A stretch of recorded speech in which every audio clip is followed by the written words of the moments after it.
بسم الله الرحمن الرحيم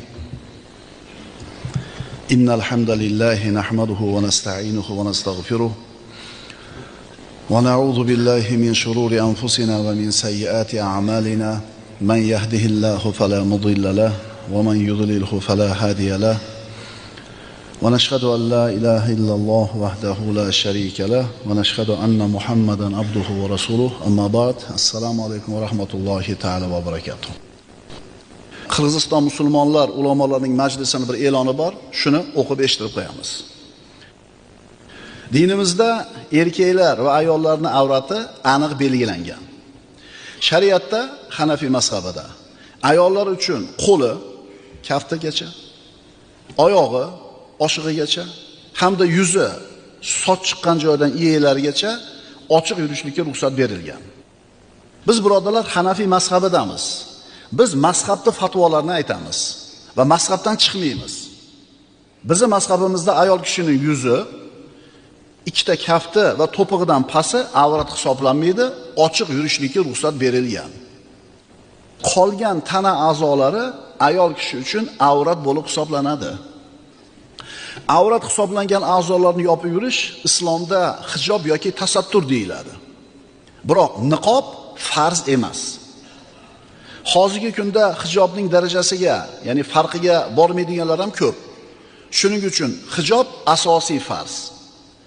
Hijobning, tasatturning aniq bir shakli, sifati yo'q bo'lgani uchun ulamolar har bir odam o'zi yashagan yurtning urf-odatiga mos keladigan holda kiyinishi to'g'ri bo'ladi deb hisoblagan. Endi soqol qo'yish esa islom dinida sunnat amallaridandir. Uni ozoda va toza qilib yurish odoblardan hisoblanadi. Islomda kiyinish madaniyati va soqol qo'yish odoblarini tushuntirish va yoritish yo'llari bilan yetish maqsadga muvofiq deb hisoblaymiz, deyiladi ulamolarning e'lonida. Yurtimizda birodarlar dinimizga juda bir katta kengchilik berilgan. Masjidlar serob, obod, madrasalar serob, obod, ilm o'rganaman degan odamga hamma sharoitlar muhayyo. La in shakartum la azidannakum deydi Alloh taolo. Mana shu ne'matlarda shukrni ado qilsanglar ko'paytirib beraman degan.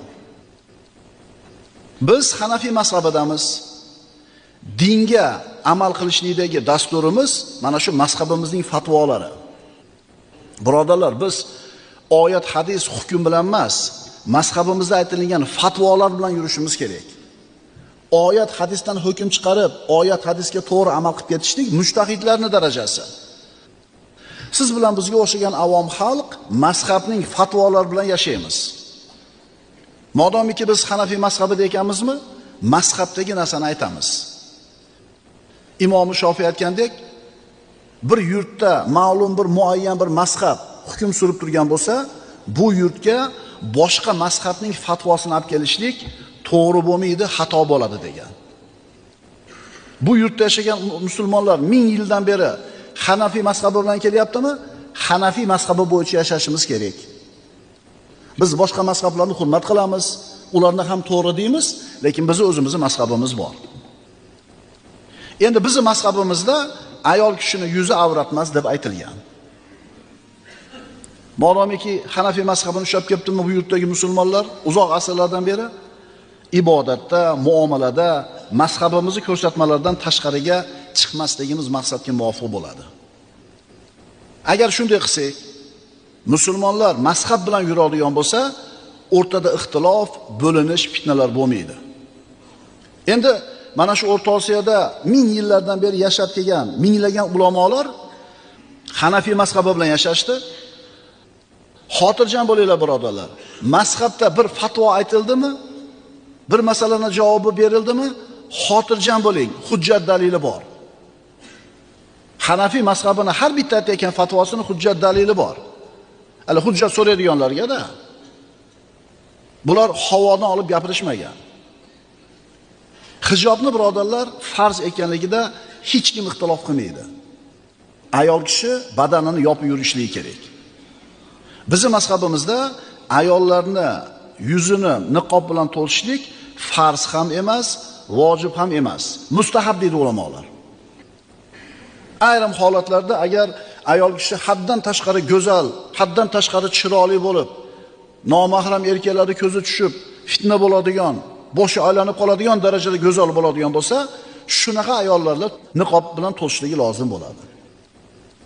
Lekin umumiy suratda ayol kishining yuzi bizi mazhabda avrat emas deyilgan. Kiyimni rangiga keladigan bo'lsak, birodarlar, albatta bu ayollarning hijobi qora rangda bo'lishi shart emas. Hijob deganda aniq rangi, aniq bir nimasi yo'q. Shabloni. Keng bo'lsin, uzun bo'lsin, badanini, ya'ni qomatini ko'rsatmasin, shaffof bo'lmasin, ko'z tortmasin. Odamlarning nazarini o'ziga tortmasin. Shu hijob. Albatta qora bo'lishi shart emas, birodarlar uni. Xulosa. Mazhabimizni ko'rsatmalariga amal qilishlik siz bilan bizga lozim va lobit bo'ladi. Bir mazhabda ushlash, bir mazhabda mahkam turishlik musulmonlarning oralaridagi ixtilofni, bo'linishlikni oldini oladi. Fitna va kelishmovchiliklarga barham beradi.